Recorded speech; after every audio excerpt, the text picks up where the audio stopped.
Hey guys, welcome to the Final Fantasy XII Zodiac Age Remaster.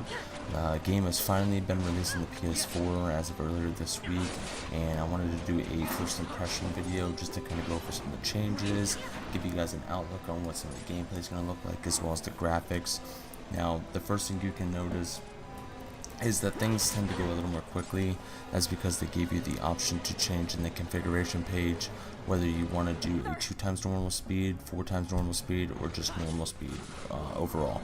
And you trigger that by hitting the L1 button on the PS4 controller.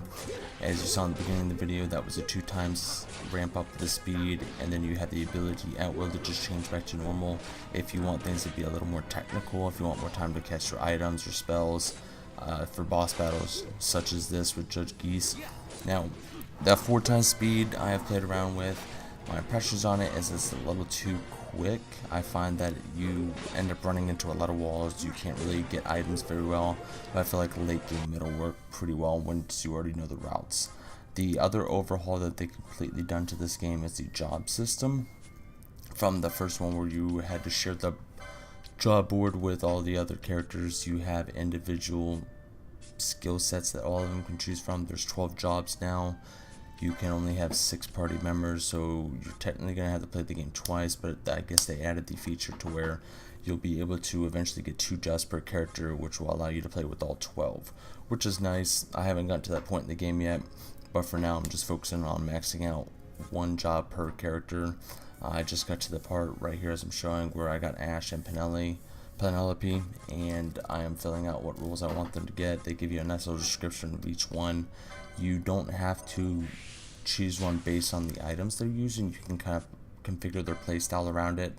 Other options, such as if you want Vaughn to play a heavy tank character such as the Knight, or if you want to play the Red Mage, you can do so at will. You just have to change your gamuts around a little bit, or his weapon and style when you're playing him as the party leader.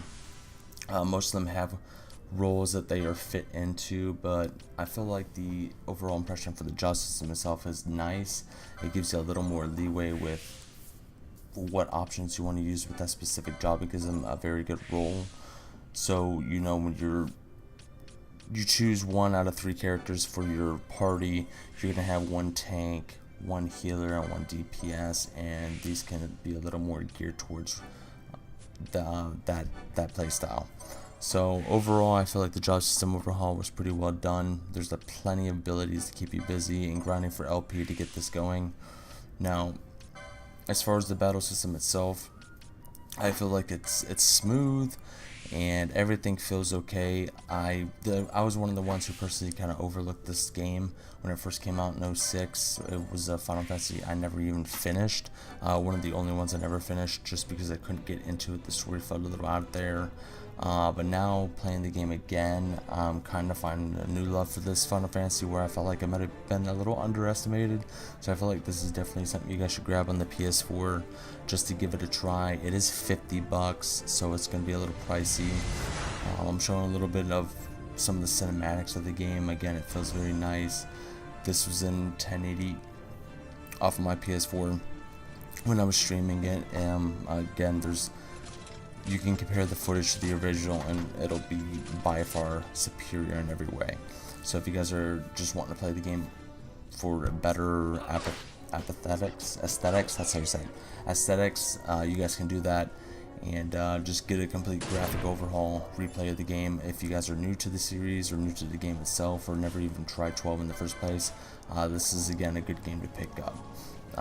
This is the 2 times speed I'm showing you guys right now, where it just makes everything a little quicker. The grinding doesn't feel as overwhelming. You know, most Final Fantasy turn-based games feel like after the, I don't know, 30 or 40th level, the rest of the grind just becomes boring. I felt like this is going to make it a lot easier to get through, as well as roaming these very big areas in the Final Fantasy XII world. So there is a smoothness about it. You are a little quicker, but it doesn't feel like it's too much, especially when you're fighting enemies. You need to cast items. You have more than enough time, and again, you can go back to the regular battle speed.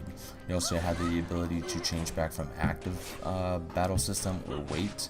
So wait time is your typical Final Fantasy type system where you can do active, where as soon as he has the ability to attack or cast a spell, you can do so. You don't have to wait on everyone else or wait on the enemy or wait for you to input the commands. So I felt like that was a nice change to this game. I think they did a very thorough job of revamping the entire system to where even if you're new to the series or you're an old school player like myself with the Final Fantasy series, you'll find a newfound love for this game, and hopefully you guys will go pick it up. But first impressions of the game are good so far. I just got my 6th party member, so I'm still very early in the game. We'll see what more they've done to make it a little easier, but as far as now, those are the main concerns that I had, especially the job system and the movement with the grinding and running around the maps consistently. Now they do also have the option with these orange crystals that you can travel to other world points on the map. So if you want to go to Rabusta or back to the Sky City, you can do that. You just have to have a teleport stone, which drop fairly frequently. I haven't used one until after this little area. I teleported back to the airship city to go complete a few monster hunts. So you have that option. I'd say use them sparingly just so you don't get screwed and stuck on the spot. But they give you like 5 or 6 in the spot, and I'm pretty sure some of the vendors will sell them as well. So that's another nice feature, so you don't have to continuously find your way around the map to get to the next area, next dungeon, or whatever. So hopefully you guys enjoyed this video. Stay tuned for more content coming from me for the Final Fantasy XII Remaster. I'm going to do a couple of updated videos on some of the bosses and guides, and I'll see you guys in the next one. Please like and subscribe if you guys enjoyed the content, and I'll see you around. Thanks.